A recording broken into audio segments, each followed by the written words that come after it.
بسم اللہ الرحمن الرحیم۔ السلام علیکم۔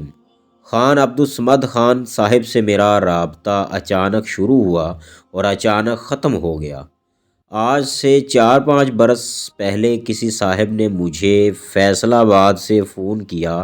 ان کا کہنا تھا ہمارے بابا جی آپ کے بہت بڑے فین ہیں، ہم انہیں آپ کا کالم پڑھ کر سناتے ہیں تو وہ بڑی دیر تک سر ہلاتے رہتے ہیں۔ میں نے ان سے پوچھا آپ کے بابا جی کون ہیں؟ انہوں نے بڑی عقیدت سے جواب دیا فیصل آباد جھنگ روڈ پر صوفی برکت صاحب کا ڈیرا ہے۔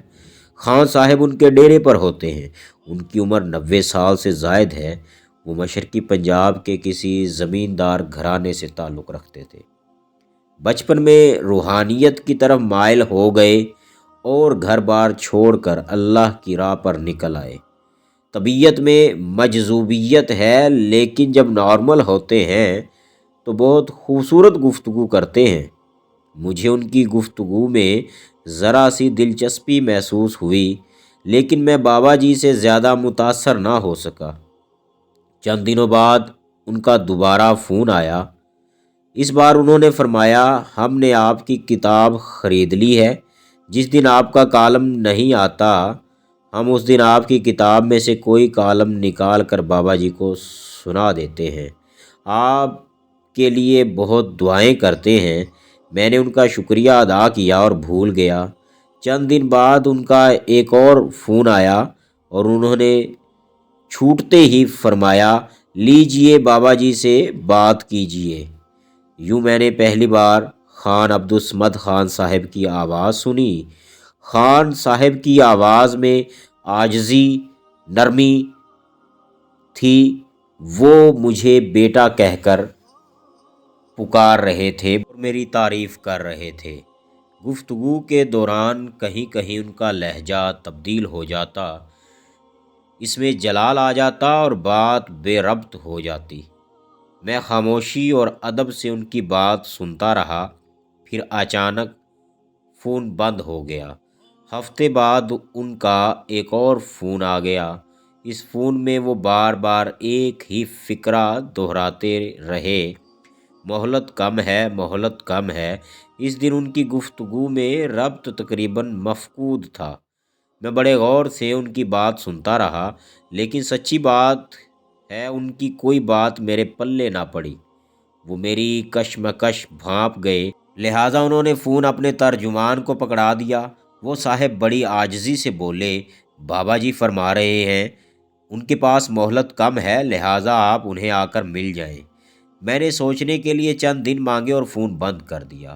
مجھے اس سلسلے کی کوئی سمجھ نہیں آ رہی تھی۔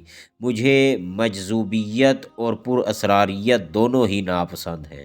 میرا خیال ہے آج کے انسان کو فکر چاہیے، اسے تعویذ اور پھونکے نہیں چاہیے۔ چنانچہ جو شخص بول نہیں سکتا، جو گفتگو سے انسپائر نہیں کرتا، میں اس کے قریب نہیں پھٹکتا۔ یہی معاملہ پر اسراریت کا ہے۔ جو شخص مجھے اپنا نام، کام اور پتہ نہ بتائے، جو خط کے آخر میں آپ کا ایک قاری یا مہربانی فرما کر میرا نام خفیہ رکھیے گا لکھ دے، مجھے اس پر طائش آتا ہے۔ مجھے یوں محسوس ہوتا ہے جیسے اس نے میری بے عزتی کی ہے، توہین کر دی ہے۔ مجھے خان صاحب بھی ایک پر اسرار اور مجذوب قسم کی شخصیت لگے، لہٰذا میں نے معذرت کرنے کا فیصلہ کر لیا۔ ان دنوں سرگودھا میں میرے عزیزوں کے ہاں کسی کی فوتگی ہو گئی، مجھے وہاں جانا پڑ گیا۔ وہاں لوگوں کے ساتھ گپ شپ کے دوران ایک صاحب ملے۔ یہ صاحب فیصلہ آباد سے آئے تھے اور ان کا گاؤں صوفی برکت علی کے مزار کے قریب تھا۔ میں نے خان صاحب کا ذکر کیا تو وہ صاحب ان کے عقیدت مند نکلے۔ انہوں نے بتایا خان صاحب ایک کمال شخص ہیں، وہ سارا دن سورج کو ٹکٹکی باندھ کر دیکھتے رہتے ہیں، ان کی آنکھ کی پتلی میں اللہ لکھا ہوا ہے اور اللہ تعالیٰ ان کی سفارش کو رد نہیں کرتا وغیرہ۔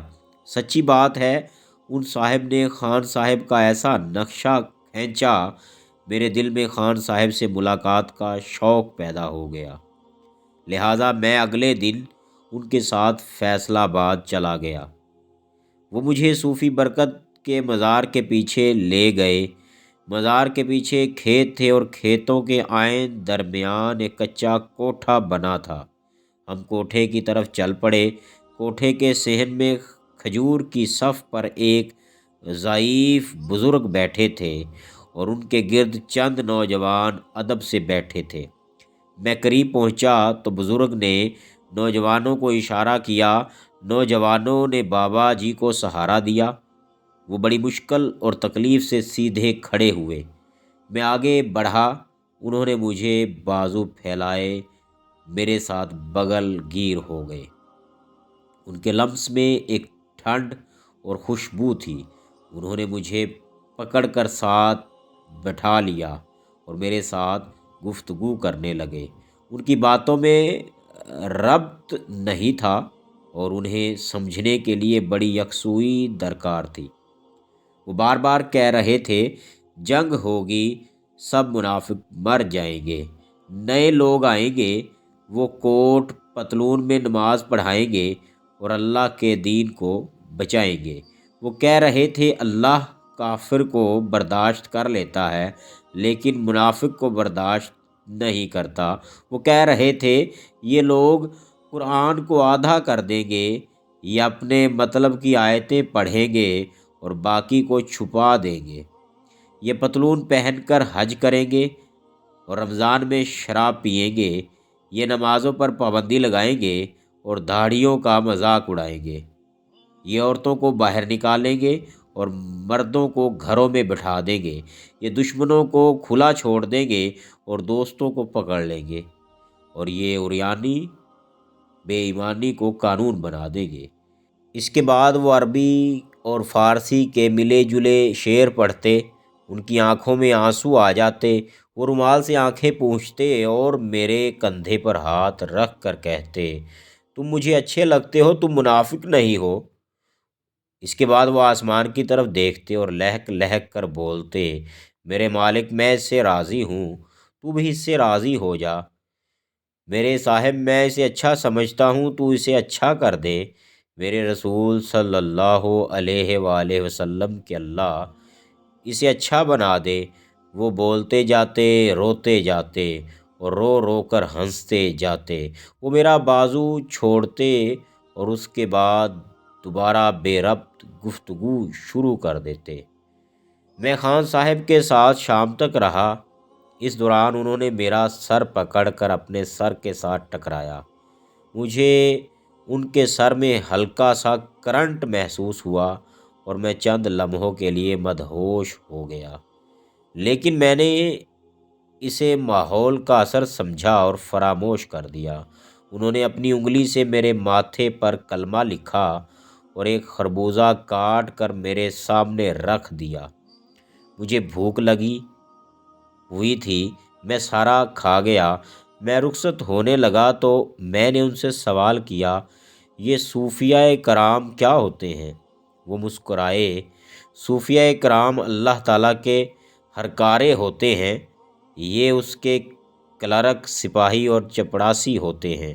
میں نے پوچھا، یہ کرتے کیا ہیں؟ وہ مسکرائے، جو کام تمہاری دنیا کے چپڑاسی، سپاہی اور کلرک کرتے ہیں، یہ پرمٹ، یہ سمن اور شوکاز نوٹس جاری کرتے ہیں، یہ اللہ کی طرف سے بھیجے گئے انعام، ایوارڈ اور تمغے لوگوں تک پہنچاتے ہیں۔ میں نے پوچھا، آپ کون ہیں؟ وہ مسکرائے، میں اللہ کا چپڑاسی ہوں۔ میں نے پوچھا، آپ کی کیا ڈیوٹی ہے؟ مسکرا کر بولے، میں لوگوں میں برکت تقسیم کرتا ہوں۔ میں نے ان کا ہاتھ تھام کر پوچھا، آپ نے مجھے کیوں بلایا؟ وہ پھر مسکرائے اور کہا، تمہاری عرضی منظور ہو گئی تھی، تم نے برکت مانگی تھی، مجھے حکم ہوا اسے برکت دے دیں، میں نے دے دی۔ میں نے عرض کیا، یہ برکت کیا ہوتی ہے؟ وہ مسکرا کر بولے، یہ جاگ ہوتی ہے، یہ وہ ایک تولہ دہی ہوتی ہے جو دودھ کے پورے مٹکے کو دہی بنا دیتی ہے۔ میں نے پوچھا، مجھے کیسے پتہ چلے گا مجھے برکت مل چکی؟ انہوں نے تھوڑی دیر سوچا اور پھر میرے چہرے پر نظریں جما کر بولے، تم جہاں جاؤ گے وہاں رونق لگ جائے گی اور تم جہاں سے اٹھ کر آ جاؤ گے وہ جگہ اجاڑ ہو جائے گی۔ لوگوں کے دل تمہاری طرف کھینچے چلے جائیں گے۔ لوگوں کو تمہاری باتوں میں خوشی اور سکون ملے گا۔ تم سے دوستی کرنے والے لوگ فائدے میں رہیں گے اور نقصان پہنچانے والے خود نقصان اٹھائیں گے۔ میں نے پوچھا، یہ برکت کب تک میرے ساتھ رہے گی؟ انہوں نے مجھے سینے سے لگایا، تھپکی دے کر بولے، جب تک تمہاری سوچ مثبت رہے گی، جب تک تو جھکا رہے گا، جب تک تو تکبر سے بچا رہے گا۔ میں نے خان صاحب کو سلام کیا اور واپس آ گیا۔ یہ میری خان عبدالصمد خان صاحب کے ساتھ پہلی اور آخری ملاقات تھی۔ وہ مجھے میرا حصہ دے کر اگلے ماہ رخصت ہو گئے۔ Column Javed Chaudhry 0 point.